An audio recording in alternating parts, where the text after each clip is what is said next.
অবশেষে ২১শে জুলাই পালনের অনুমতি। জোর কদমে শহীদ দিবস প্রস্তুতি শুরু করলেন ঋতব্রত বন্দ্যোপাধ্যায়। সামনেই ২১শে জুলাই শহীদ দিবস পালনের জন্য মমতা ও ঋতব্রত দুই তৃণমূলের আবেদন করেছিল কলকাতা পুলিশের কাছে। এবার জানা যাচ্ছে ঋতব্রত বন্দ্যোপাধ্যায়কে ২১শে জুলাইয়ের অনুমতি দিল কলকাতা পুলিশ। শনিবার কলকাতার বোটিং ক্লাবের সাংগঠনিক বৈঠকে নিজেই সুখবর দিলেন ঋতব্রত। ২১শে জুলাইয়ের অনুমতি পেল ঋতব্রতপন্থী তৃণমূল।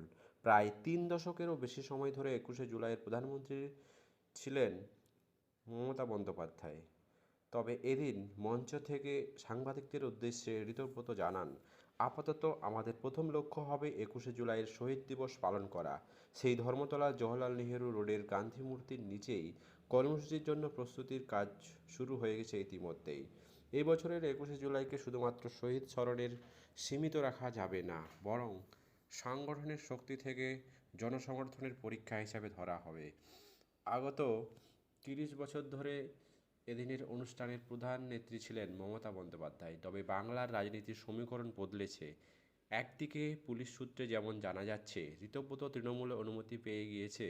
আসন্ন কিছুদিনের মধ্যেই সম্পূর্ণ কর্মসূচি, নেতাদের তালিকা ও অন্যান্য বিষয়ে নোটিশ দেওয়া হবে। এইদিকে ২১শে জুলাইয়ের বক্তব্য দেবেন মমতা বন্দ্যোপাধ্যায়। এদিকে মমতা বন্দ্যোপাধ্যায়ও আগেই জানিয়ে দিয়েছেন, অনুমতি পান বা না পান ২১শে জুলাই তিনি পালন করবেন। দরকার অল্প সংখ্যক কর্মী সমর্থক থাকলে তিনি সভা করবেন।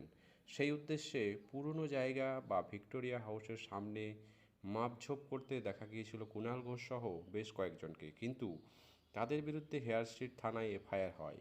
এরপরেই সমাবেশনের জন্য অনুমতি চেয়ে হাইকোর্টের দ্বারস্থ হয়েছেন। ফলে বলে রাখা ভালো, ৪ঠা মে বিধানসভা ভোটের ফলাফল ঘোষণার পর ভাঙন শুরুর তৃণমূল কংগ্রেস। বিগত ২২শে জুন নিউ টাউনের একটি অনুষ্ঠানে হাওড়ার বিধায়ক ঋতব্রত বিরোধী নেতাকে নির্বাচন করা হয়। এরপর মমতা ও অভিষেককে বাদ দিয়ে তারা এই ওয়ার্কিং কমিটি গঠন করেন। সেখানে অরূপ রায়কে সর্বভারতীয় তৃণমূল কংগ্রেসের চেয়ারপারসন ঘোষণা করা হয়। এরপর অরূপ বিশ্বাস, ফিরহাদ হাকিম, সাবিনা ইয়াসমিন ও রথিন সহ চেয়ারপারসন ঘোষণা করা হয়। ধীরে ধীরে অনেকেই মমতা তৃণমূলে ছেড়ে বিরোধী শিবির বা ঋতব্রত তৃণমূলে যোগদান করে। এখন দেখার বিষয় ২১শে জুলাই চিত্রটি কীরূপ হতে চলেছে।